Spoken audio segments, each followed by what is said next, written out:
اللہ اکبر. واقعاً کیا مینا کے خطبے میں فضائل بیان ہو رہے ہیں. ان فضائل کا مقصد تھا وہ وہاں تک ہم چلیں گے آج. پہلی فضیلت بیان فرمائی کہ بھائی بنایا اپنا. تم سب گواہ ہو, تصدیق کرتے میری بات کی. سب نے کہا بلا یا ابن رسول اللہ. ہاں ایسے ہی ہوا تھا. پھر آپ نے فرمایا کیا تم اس بات کی گواہی دو گے جب غزوہ تبوک کے موقع پر میرے جد مدینے سے تبوک جا رہے تھے تو مدینے میں اپنا جانشین علی ابن ابی طالب کو بنایا تھا, اور یہ کہہ کے بنایا تھا کہ الا ترضا, علی کیا تم اس بات پر راضی نہیں ہو کہ انت منی. لوگوں نے آ کر باتیں کی ہوں گی. اب روایت راوی نے بیان کر دی کہ مولا رسول خدا کے پاس گئے, سب کو لے جا رہے ہیں, مجھے چھوڑ کے جا رہے ہیں. اللہ کے رسول نے سب کے سامنے اعلان کیا انت منی بمنزلت ہارون من موسیٰ الا انہ لا نبی بعدی. اور یہ جملہ میں اس سے پہلے بیان کر چکا, پھر اشارہ کر رہا ہوں. آج بھی عالمی مجلس ختم نبوت کا مرکز لال مسجد نمائش کے علاقے میں بڑے بڑے جلی حروف میں لکھا ہے اسی حدیث کو, الا انہ لا نبی بعدی. بہت غور کیجئے گا کیا فرمایا اللہ کے رسول نے, یا علی آپ کی مجھ سے وہ نسبت ہے جو جناب ہارون کی موسیٰ سے تھی, بس ایک فرق ہے کہ میرے بعد کوئی نبی نہیں ہوگا. میں کہتا ہوں اگر ختم نبوت کا عقیدہ محفوظ رکھنا ہو تو خلافت کے نظام کو چھوڑ کے امامت کو مان لیجئے, محفوظ ہو جائے گا. اللہ اکبر یا رسول اللہ.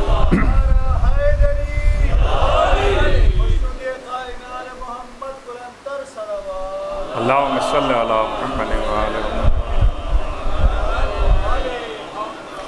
اور یہ آخری حصہ بڑا خوبصورت ہے, الا انہ لا نبی بعدی, میرے بعد کوئی نبی نہیں ہوگا.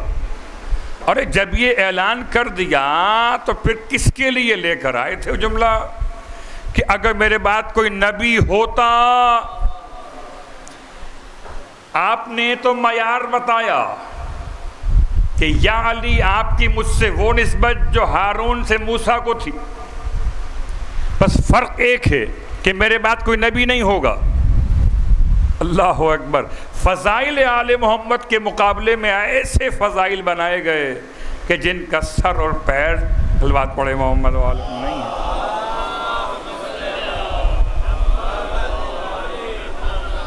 میرے بعد کوئی نبی ہوتا تو فلاں صاحب ہوتے. یہ عقیدہ ختم نبوت ہے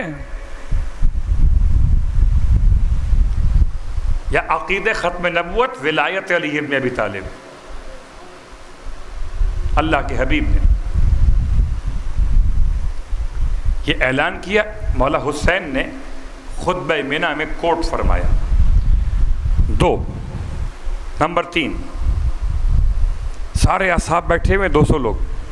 بالا بالکل صحیح فرمایا آپ نے, ہم تصدیق کرتے ہیں آپ کی بات. ایسے ہی ہوا تھا. اچھا ایسے ہی ہوا تھا.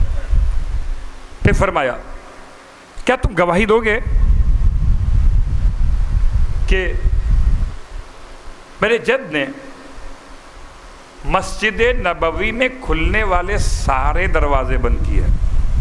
اچھا یہ ذرا سا پس منظر کیا ہے.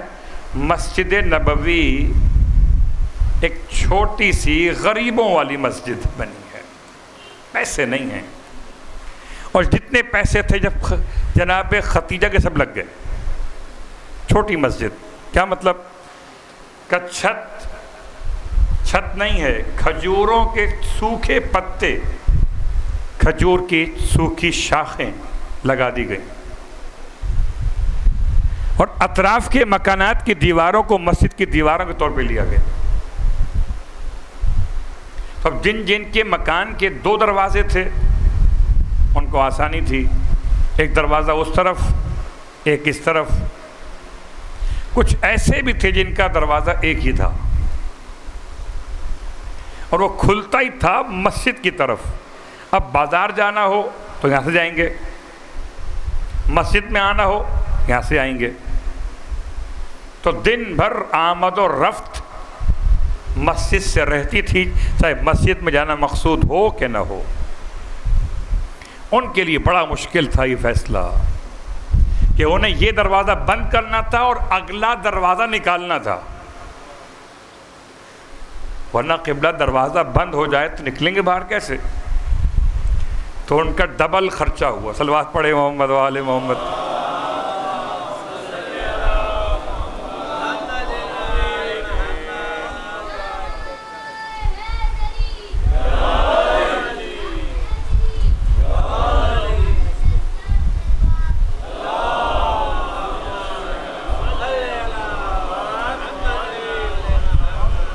فرماتے ہیں کہ ایک صحابی آئے، یہ خطبے کا حصہ ہے، میرے جد کے پاس اور کہنے لگے یا رسول اللہ کم از کم ایک چھوٹا سا سوراخ ہی مسجد کی طرف کھلا رہنے دیں تاکہ ہم مسجد میں ہونے والے جماعت سے معاملات سے باخبر تو ہو جایا کر، کم از کم خدا کے گھر کی زیارت تو ہوتی رہے گی. فرمایا نہیں، کوئی سوراخ نہیں ملے گا، روشن دان بھی نہیں، نہ دروازہ نہ روشن دان. اللہ کے رسول نے سب کے دروازے بند کروا دیے سوائے دروازے علی ابن ابی طالب کے. اور پھر آپ نے فرمایا کہ نہ میں نے کسی کا دروازہ بند کیا نہ کسی کا کھولا. بند کیا تو خدا نے کیا، کھولا تو خدا نے کھولا. اللہ اکبر. خطبہ منا 200 صحابی بیٹھے ہوئے، بالکل ایسے ہی ہوا تھا. پھر غدیر خم امام نے پڑھا. فرمایا کیا تم گواہی نہیں دو گے کہ غدیر خم میں پالان شتر کے منبر پر میرے جد نے میرے بابا علی ابن ابی طالب کو بلند فرمایا اور تم سب کو پیغام دیا کہ دیکھو یہ کون، جس کا میں مولا اس کا علی مولا. اور پھر فرمایا تم سب کے درمیان گواہی دو گے کہ یا علی انت ولی کل مومن و مومنہ فی الدنیا والآخرہ. یا علی آپ ولی ہیں، آپ مولا ہیں ہر مومن کے اور مومنہ کے. عجیب بات ہے. سرکار ختم یہ مرتبہ صلی اللہ علیہ وآلہ وسلم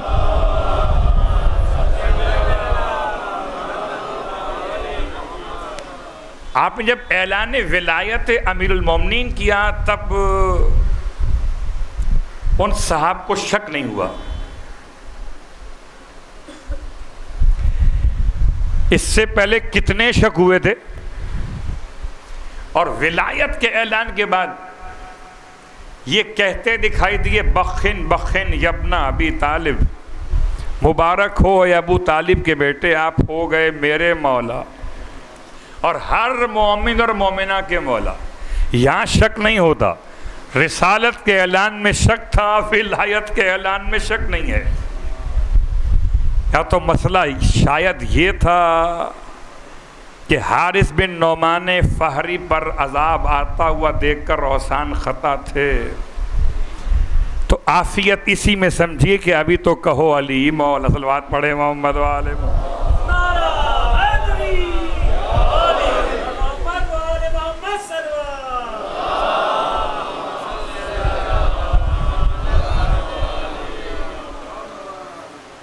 یہ مولا اپنا خطبہ پڑھ رہے ہیں مینا میں، آپ کی سپیچ ہو رہی ہے. آپ نے اس کے بعد اپنے بابا کے فضائل غدیر خم کے 7 بیان کیے اور پھر آخر خطبہ تک فضائل پڑھتے گئے اور سب کو گواہ بناتے گئے. سب کو گواہ بنا کر امام نے کیا کیا؟ بہت غور کیجئے گا. اب ہے اس کا لب لباب. امام نے خطبے میں کیوں پڑھے فضائل؟ کہ تاکہ اب کوئی سرکار سید الشہداء کی بات سنے. امام کا وہ جملہ کہ جتنا دیر سے اٹھو گے ظالم کے خلاف اتنا زیادہ خون اور قربانیاں دینا ہوں گی. اٹھو کہ ظالم حد سے بڑھ چکا ہے. کون؟ حاکم شام. خطبے میں فضائل پڑھ کے امام نے ایک راستہ بند کر دیا. اب کربلا کے میدان میں جس نے امام کو شہید کیا بغض علی میں نہیں کیا. عجیب بات ہے. جنگ جمل، جنگ صفین، جنگ نہروان، امام حسن مجتبی علیہ السلام کے خلاف ہونے والی تمام پر سازشیں بغض علی. میں نے اپنی بات کو کل کی بات سے جوڑ لیا. جب امام نے پوچھا 10 محرم کو لشکر یزید کے ہجوم سے مجھے کیوں قتل کرنا چاہتے ہو، جواب کیا دیا تھا؟ عبید اللہ ابن زیاد کا حکم ہے. کسی نے یہ نہیں کہ بغض علی میں ہم آپ کو ذبح کرنا چاہتے ہیں. کربلا ایسی درسگاہ کے طور پہ سامنے آئی. یہ بات پھر یاد دلاؤ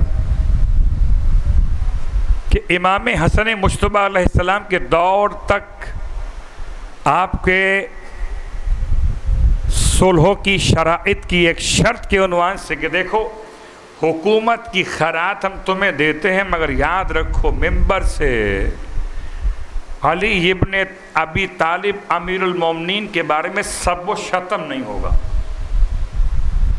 ایک بند باندھا تھا مولا حسن نے، ایک باندھا مولا حسین نے. اب کربلا کی جنگ بغض علی میں نہیں ہے، حب یزید میں ہے.